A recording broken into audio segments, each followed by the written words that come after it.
Hello lovely viewers, আসসালামু আলাইকুম। এইচে kitchen চ্যানেলে আজকে আরও একটি নতুন রেসিপি দেখার জন্য সবাইকে ওয়েলকাম জানাচ্ছি। দূরের বা কাছের যে যেখান থেকে আমার এই ভিডিওটি দেখছেন, আশা করছি সকলেই অনেক অনেক ভালো আছেন। আজকের রেসিপির জন্য আমি এখানে কচি দেখে মিষ্টি কুমড়া শাক নিয়েছি। শাকটাকে ভালো করে বেছে নিচ্ছি।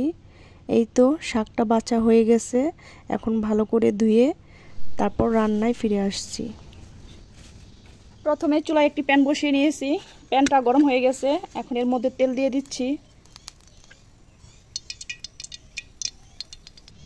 তেলটা গরম হয়ে গেছে, এখন এখানে আমি 2টা আলু এভাবে কেটে নিয়েছি। এখন আলুগুলো তেলে দিয়ে দিব।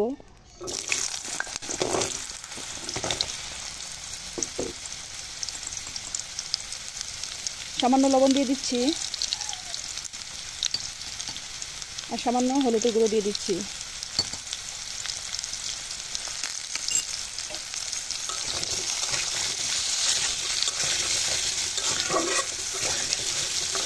মিডিয়াম আছে আলুটাকে ভেজে নেব।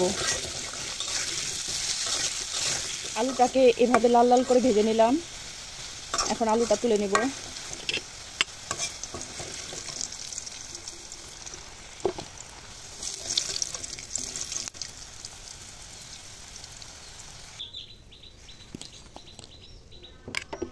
এখন এখানে আরও একটু তেল দিয়ে দিচ্ছি। তেলের পরিমাণটা আপনারা আপনাদের পছন্দ মতো দিয়ে নেবেন। দিয়ে দিচ্ছি 2টো শুকনো মরিচ মাঝখান থেকে চিড়ে দিয়ে দিলাম, আর 3-4 কোয়া রসুন থেতো করে নিয়েছি, দেশি রসুন। একটু নেড়ে চেড়ে নেব। এখন এখানে দিয়ে দিচ্ছি 1/2 কাপ পেঁয়াজ কুচি।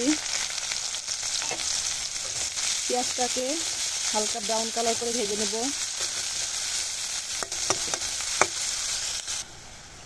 পেঁয়াজটা ভাজা হয়ে গেছে, এখন এখানে দিয়ে দিচ্ছি 1 টেবিল চামচ বাটা মশলা। আমি এখানে আদা রসুন জিরা সব একসাথে বেটে নিয়েছি, 1 টেবিল চামচ দিয়ে দিলাম।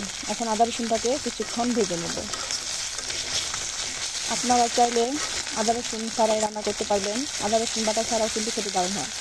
তবে আমার কাছে বাটা মশলা দিয়ে শাক রান্না করলে খেতে খুবই দারুণ লাগে।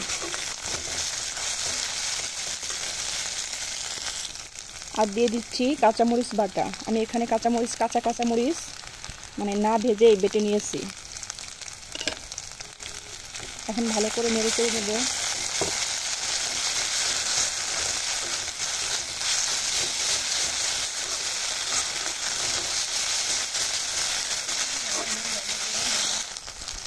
আদা রসুন আর কাঁচামরিচটাকে আমি কিছুক্ষণ তেলে ভেজে নিলাম। এখন এখানে পানি দিয়ে দিচ্ছি। আমি 1/2 কাপ পানি দিয়ে দিলাম। এখন এখানে স্বাদ মতো লবণ দিয়ে দিচ্ছি, 1/2 চা চামচ হলুদের গুঁড়ো দিয়ে দিচ্ছি।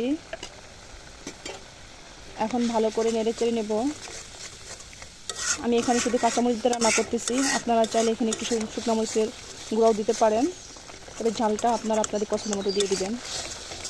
এখন মশলাটাকে ভালো করে কষিয়ে নেব। ঢাকনা দিয়ে ঢেকে মশলাটা কষিয়ে নিচ্ছি। মশলাটাকে ভালো করে কষিয়ে নিলাম। এখন এখানে আলু দিয়ে দিচ্ছি। আলু দিয়ে ভালো করে নেড়ে চেড়ে নিচ্ছি।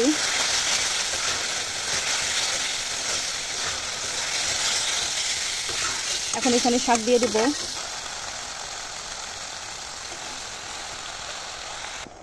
ঢাকনা দিয়ে ঢেকে দেব শাকটা একটু নরম হওয়া পর্যন্ত। এখন ঢাকনা তুলে ভালো করে নেড়ে চেড়ে দেব।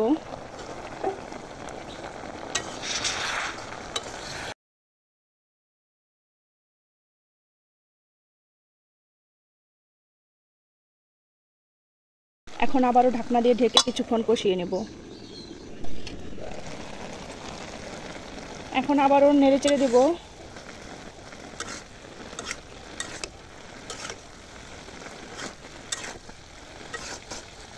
সুন্দর একটা কালার আসছে।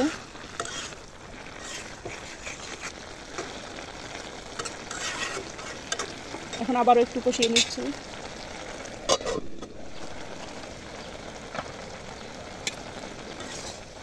এখন আবারও নেড়ে চেড়ে দিচ্ছি।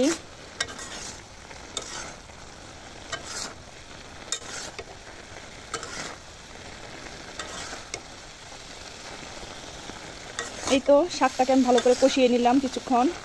এখন এখানে ঝোলের পানি দিয়ে দেব। আমি এখানে 1.5 কাপ ঝোলের পানি দিয়ে দিচ্ছি। আপনারা যে যেমন ঝোল খাবেন সেই অনুযায়ী পানি দিয়ে দিবেন।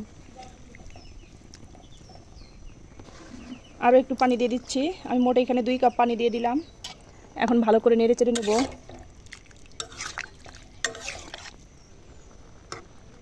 আমি ভালো করে নেড়ে চেড়ে দিলাম। এখন ঢাকনা দিয়ে ঢেকে ভালো করে একটা বলক তুলে নেব।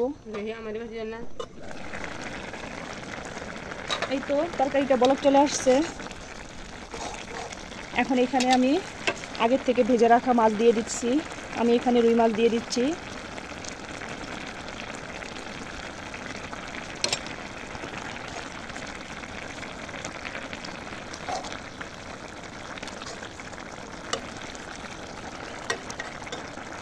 এখন ঢাকনা দিয়ে ঢেকে 5 মিনিট রান্না করব। এই তো তরকারি রান্নাটা হয়ে গেছে। রেসিপিটি ভালো লাগলে লাইক কমেন্ট শেয়ার করবেন। আমার চ্যানেলটিকে সাবস্ক্রাইব করে চ্যানেলটির পাশেই থাকবেন। ধন্যবাদ সবাইকে এতক্ষণ আমার ভিডিওটি দেখার জন্য। আজকের মতো এখানেই বিদায় নিচ্ছি। আল্লাহ হাফেজ।